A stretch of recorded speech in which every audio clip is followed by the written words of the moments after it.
उत्सर्जी उत्पाद एवं उसका निष्कासन। प्रश्न है, निम्नलिखित कथनों पर विचार कीजिए। प्राणियों द्वारा उत्सर्जित नाइट्रोजनी अपशिष्टों में अमोनिया सर्वाधिक विषाक्त होती है। प्राणियों के शरीर से यूरिक अम्ल के उत्सर्जन के लिए अत्यधिक जल की आवश्यकता होती है। उपरोक्त में से कौन सा कथन सत्य है? केवल एक। व्याख्या है इसमें। पहला कथन सत्य है। प्राणियों द्वारा उत्सर्जित होने वाले नाइट्रोजनी अपशिष्टों में मुख्य रूप से अमोनिया, यूरिया और यूरिक अम्ल है। इनमें अमोनिया सर्वाधिक विषाक्त टॉक्सिक है और शरीर से इसके निष्कासन के लिए अत्यधिक जल की आवश्यकता होती है। दूसरा कथन असत्य है। यूरिक अम्ल कम विषाक्त होता है, अतः इसे जल की कम मात्रा के साथ निष्कासित किया जाता है। प्रश्न है, निम्नलिखित में से कौन से मानव शरीर के उत्सर्जी अंग है? वृक्क, मूत्राशय, त्वचा, यकृत। इसका सही उत्तर होगा उपरोक्त सभी। व्याख्या इसमें। मानव शरीर के प्रमुख उत्सर्जी अंग है वृक्क, मूत्राशय, मूत्रनलिका, त्वचा, यकृत, फेफड़ा। प्रश्न है, वृक्क किडनी के संबंध में कौन से कथन सत्य है? शरीर का सारा रक्त वृक्क के द्वारा शुद्ध होता है। यह शरीर से विषाक्त पदार्थों को मूत्र के माध्यम से बाहर निकालता है। इसका सही उत्तर होगा 1 और 2 दोनों। व्याख्या इसमें।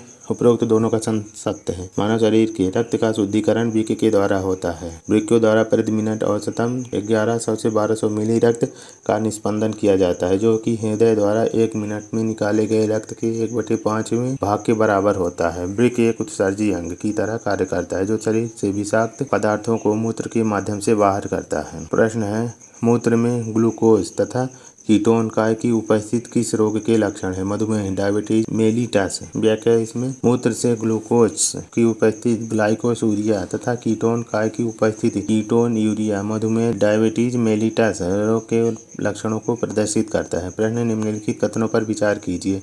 हमारे शरीर में पाए जाने वाले फेफड़े केवल CO2 का निष्कासन करते हैं। शरीर में पित्त का स्त्राव यकृत द्वारा होता है। इसका सही उत्तर होगा केवल 2। व्याख्या इसमें। पहला कथन असत्य है।